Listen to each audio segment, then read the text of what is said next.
today we're going to talk about quilted cuffs. This is a great sewing with kids video. I'm trying to keep doing a sewing with kids video every month or month and a half because we actually have quite a few kids that come in the shop to get things and try stuff and take classes. And with COVID, we didn't do any of our summer sewing that we normally do for kids. And so I'm trying to kind of replace that here. So this is what I'm talking about by quilted cuff. So I just made this about an hour ago. I used the Tula Pink Mad Hatter fabric. I did a little bit of decorative stitching, but this is quilted one side. It's not quilted the other side, but you can by far, you can quilt both of them. It's reversible. So if you want the inside to be out, you can do that. If you want the outside out, you can do that. I use plastic snaps. So a couple of things, no buttons, no zippers, and they go through the wash. So these snaps, I've used these before. I've used these for years. They will go through the washer, they will go through the dryer, they will go through the dishwasher. You can use them over and over and over and over. They are stupid easy to set, and in the hundreds that I have put on, I've only ever had 2 not work. So there's not a big frustration factor, right? And they stay on really nice. So these are really fun for kids, and I'm going to show you why. 1, it's hard to mess it up. 2, you can just kind of go at it and let them have fun with it. So I have this one that's completed. We're going to show you all the steps to get there, and then this is a comment sold sale, so I will show you all of the tools at the end. So don't worry if you're not writing down what I'm using. At the very end of this video, there will be a list of how to comment and purchase, or go to the website and purchase any of these supplies.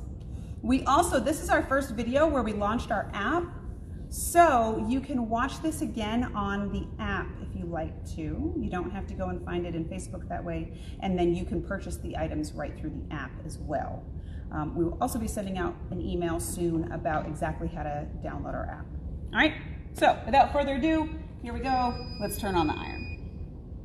The products that I'm using, so we've got a Tula Pink wristlet, so of course we're gonna make a Harry Potter one. So I've just got a bit of Marauders Map fabric, a bit of single-sided fusible fleece that is slightly smaller than the piece of fabric. The reason it is slightly smaller is because I don't want to worry about if it's getting on my iron.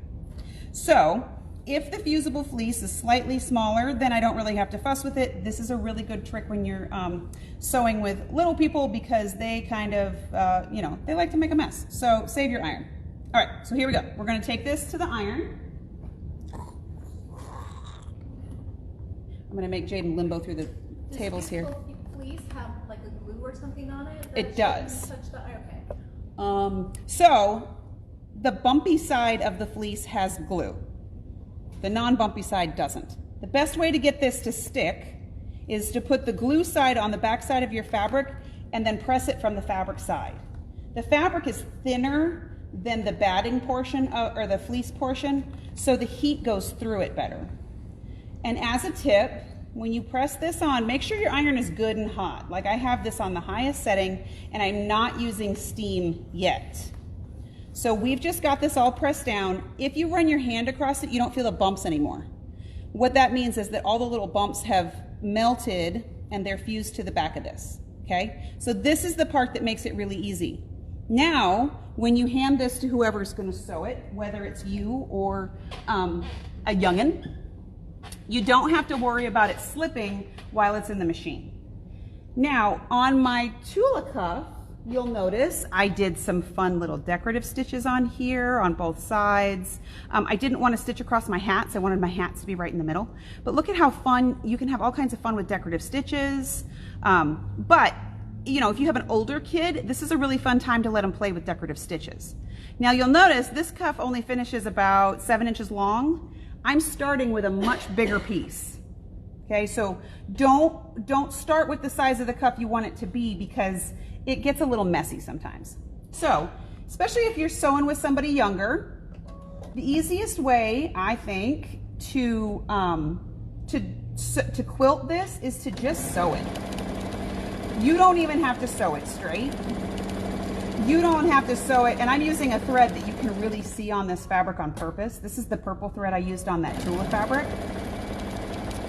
Another tip is when you're doing this kind of quilting, instead of starting from one end and sewing across and then starting from the same end again, you'll have a flatter piece if you go from one end and then back again.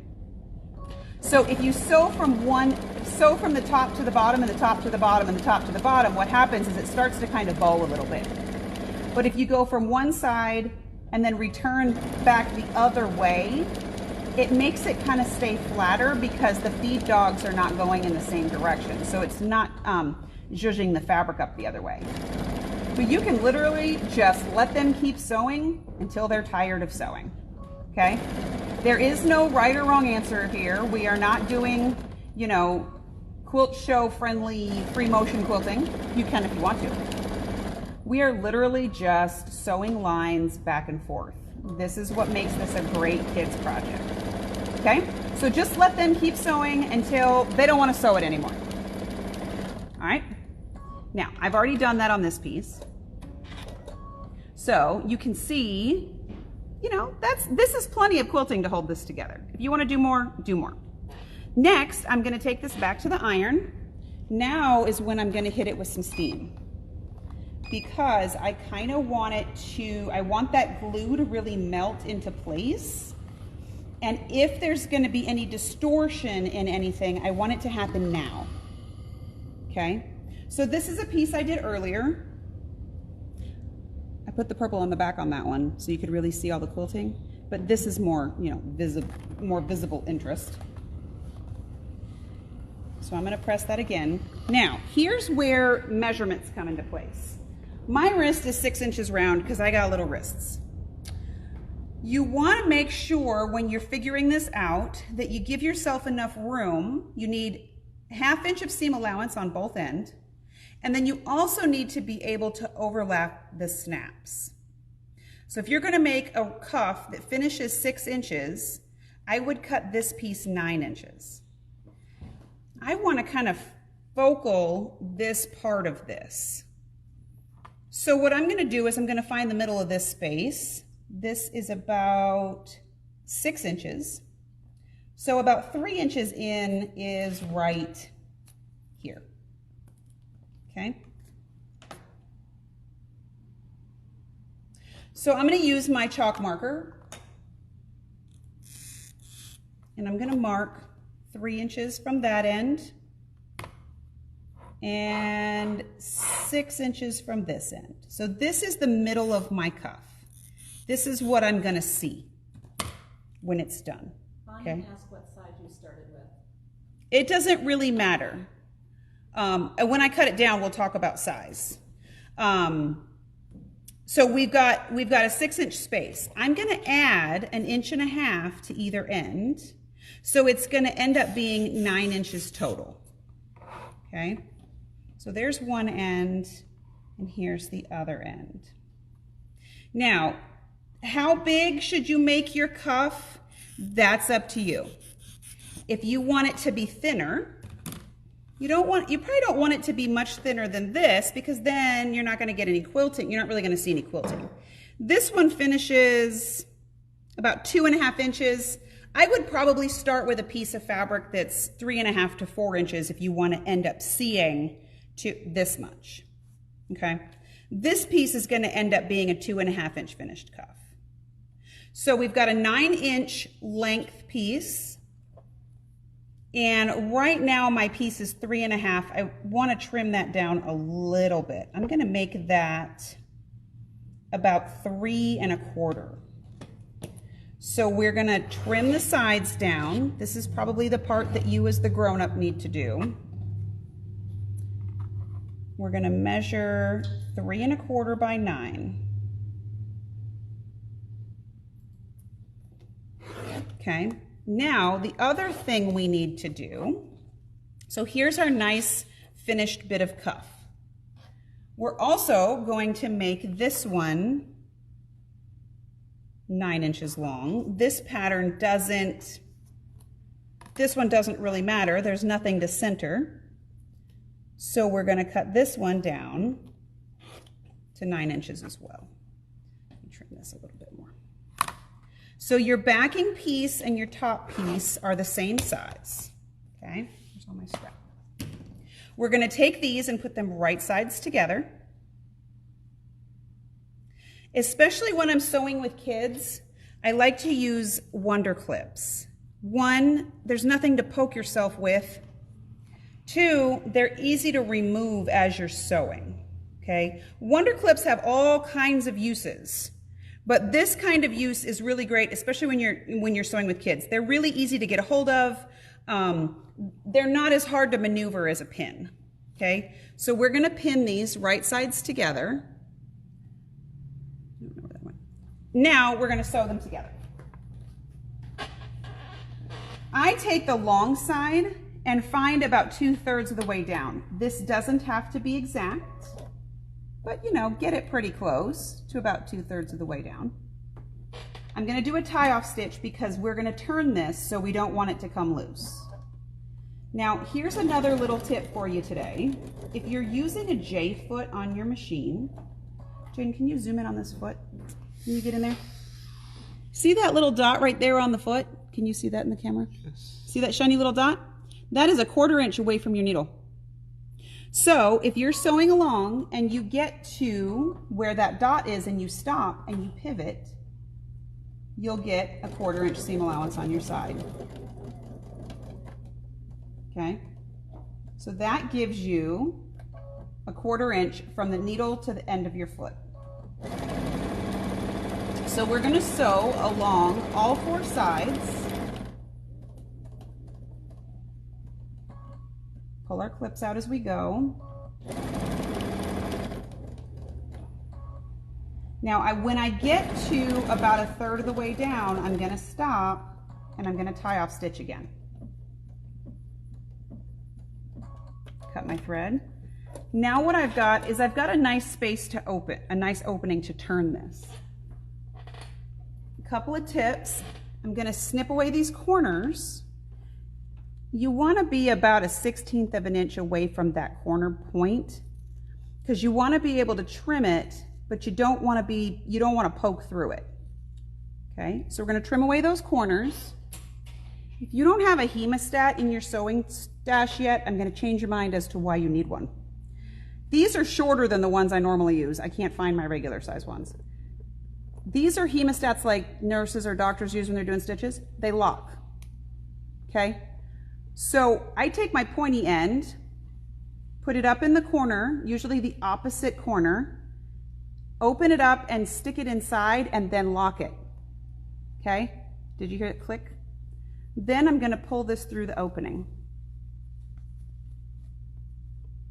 Clicking it together so that the teeth can't drop the fabric does one of two things. You're biting onto enough of it that you're not going to rip it, and you don't have to fight with it as much. So I'm going to take this and I'm going to stick it up in that opposite corner again, open them up, put my fingernail inside, and then basically clamp onto my fingernail and then pull them through. Okay, I love having a hemostat in my sewing arsenal. So now we have it turned the right way out. Then I'm going to take my point-to-point turner, which I truly love, and poke out those corners. So go inside the opening, just poke out those corners. So you want to get as sharp of a corner as you can so it looks like a square. And since you took away that extra fabric, you can get it pretty pointy. All right, so we get all 4 corners pointed out. Now, when we pull this taut, that seam allowance is going to tuck inside itself. I'm going to take this to the iron, and I'm going to press it the first time without steam, mostly because I want to be able to have my fingers close to the iron and not burn myself. And especially with this iron makes so much steam that you'll burn yourself. Now, here's another little tip. When you're trying to get your seam on the edge, this always reminds me of Ferris Bueller, lick your fingers and then roll the seam to the top. What does Ferris say? He's like, it's juvenile, but hey, it's high school. So lick your fingers and then roll it out.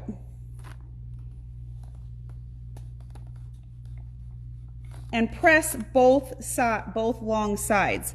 You're also going to kind of fold that opening in on itself, because then when you iron that down, you're going to end up with a nice crisp seam. Now is when I hit the steam. Okay, so I'm going to steam this really well, because that's going to make all of those edges really crisp. So see how flat that corner is now? And since we've done our tie-off stitches here, it's not coming open. Okay? Now, yes, I know this thread isn't going to match, but you'll have to forgive me because we have purple thread in here so you can see the things. I stitch it from the back side. You can do it however you want. But I always start right before, where's mine? I need this other foot. I also use my stitch in the ditch foot. The stitch in the ditch foot has an actual guide that is supposed to run in the ditch when you're quilting. Honestly, I use my stitch in the ditch foot more often for top stitching than I do for stitch in the ditch. Mostly because I use a walking foot when I stitch in the ditch. So we're going to take our needle, we're going to put it right in the middle, and then we're going to bump it over to about 1¼ millimeters. I'm going to line the edge of this up with the edge of my little foot there, do a tie-off stitch, and see where the placement is. I think that needs to go in a little bit further. Yeah, that's better. And then I'm just going to use that foot to guide myself all the way around this cuff. And you want to stay right at the edge of this foot, right at the edge of this cuff.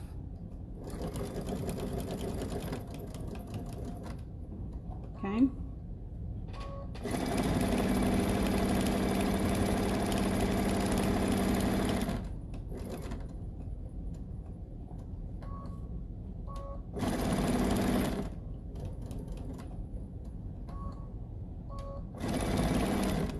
I'm going to get to the end of where I started, do another tie-off stitch. Now, we've top stitched the whole thing. This is the part where you can add more quilting if you want to, because this is quilted enough that it's not going to shift. So if you really want it to be reversible and you want the back side to be quilted too, you can go ahead and add some stitching at this point. Okay? Maybe you just want to sew from one side to the other. Maybe you want to add some decorative stitching. You do whatever you want to do. You don't have to add quilting at this point, but you can if you want to. Some people really like the cuff to be quilted both sides, so it's reversible. I would suggest that if you're going to do this, do half your quilting on just the batting side and then do the other half now so it looks universal, because you're going to see it on both sides. Okay? So we're just going to do a little bit of quilting for the interest of demonstration. Okay? Now, we have our cuff is made. Okay? Now we have to attach the snaps. This is my favorite part.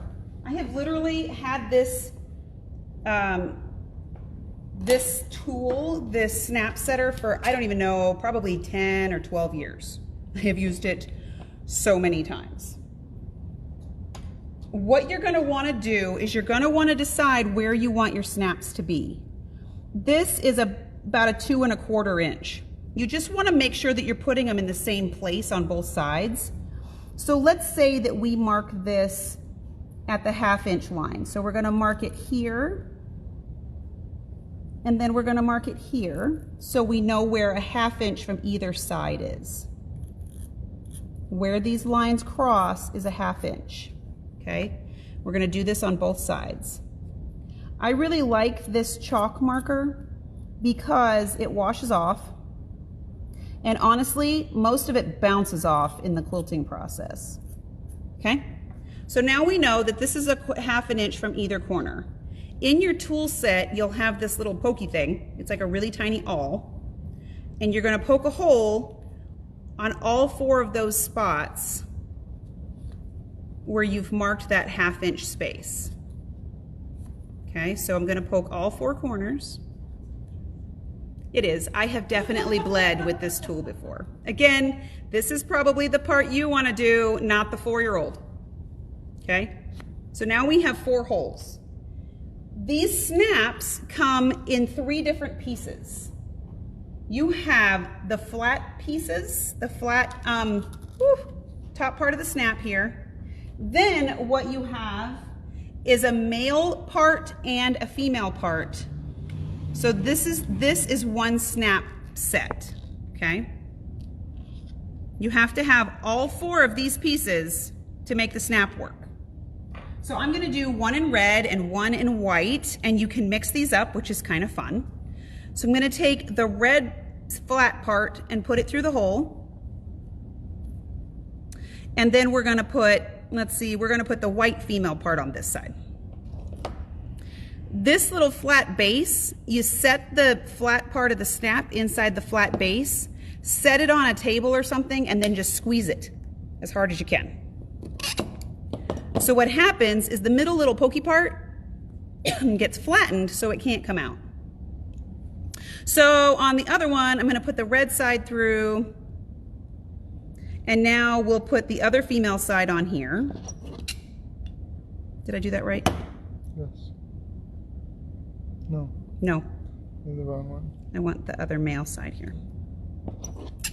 It doesn't actually matter so long as the opposite side is the opposite side, and I'll show you what I mean. So now we have red this side, white this side. You're going to come onto the other side, and if you have your male and female here, you need the flat side on this side of your cuff. These need to be opposite. So if the inside of your snap has been set over here, the back side of your snaps needs to be over here. Since your female side is here, you have to put your male side opposite to it, okay? You'll see why in a second. And you smush that down, and we're gonna do the opposite side here. You can mix and match these snaps all day long. You can make it as Punky Brewster as you want. So we've got a male side over here. We're gonna put a female side over here. And you just smush them. Okay? So now what happens is when you go to snap these, they will snap together, just like that. If you want the map on the outside, just turn it around and they'll snap the other direction. Kind of groovy, no? All right, and that is what we have to talk about. Is there any questions? Because my screen went night-night. All right, if anybody has any questions, now's the time to ask them. If you don't, we're gonna talk about what the stuff is we used.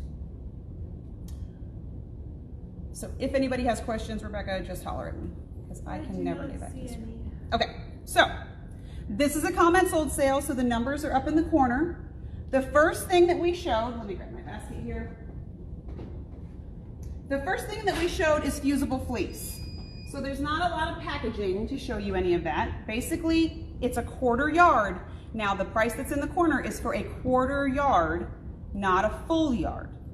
With a 1/4 yard, you could make probably 6 or 8 bracelets, okay? So it's the fuzzy side on one side and the pokey side on the other side. This is what irons on the back of your piece. Okay, so that's number 101. Again, that is for a 1/4 yard, not a full yard. If you want a full yard, then just type sold 100 4 times. Okay? All right, next, I can't see comments now, so go ahead. How do you know the male and the female?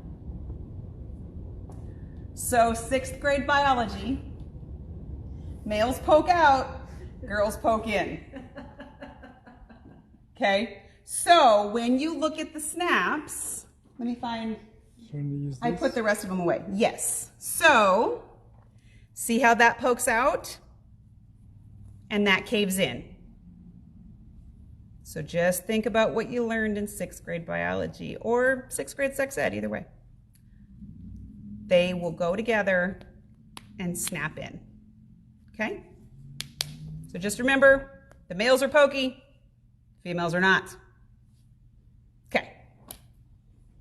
Thank you for maintaining, because normally you act like a 14-year-old boy. I truly respect that. Technically, we both act like 14-year-old boys a lot of the time. All right, next, we have the actual snap setter. This is the snap setter. So mine's just got a lot more miles on it. In the package is the actual snap setter itself. There is a tool to tighten it if you need to, and then there's the little pokey awl thing there. You also have extra setting devices for if you're going to do bigger snaps. Now the snaps I'm showing on the sale today are all the same size, so they will fit in the one that's already set on there. Okay. So these are the snap pliers. I like this kind better than the other kind that I have because of the spring action. It's easier on your hand because the spring does half the work. Okay. So number 101 is the snap setter itself. Then we have multiple types of snaps.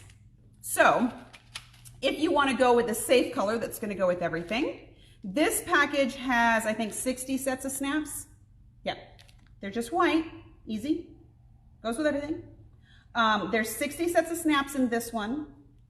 They are size 20, I believe, yes.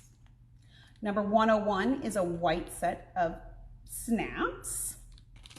Number 103, that was 102, sorry. Number 103 is the same thing, only in a mixed pastel set. So if you like mixing and matching the colors, this is kind of fun. They used to have these in like primary colors, which I used a lot because I like bolder colors. They don't make the mix set in primary colors anymore. So this is kind of pastel version. So there's pink and purple and teal. Teal one's kind of fun. So number 103 is the pastel color set. Then if you don't want to have 60 sets, we have multiple different colors of, these have, I think, 20 sets in them. So these have 20 sets of snaps. There's silver in 104, kind of goes with a lot of stuff too. 20 set of snaps that will set with that, same idea with that set, with the snap setter in silver. And then number 105, these are pink and they're kind of fun because they got roughly little edges. They're supposed to look like little flowers and they have smiley faces. So they're extra cute. These would go good with the Tula stuff. So number 105 is pink. There are 20 snap sets in that one. Number 106 is black snaps.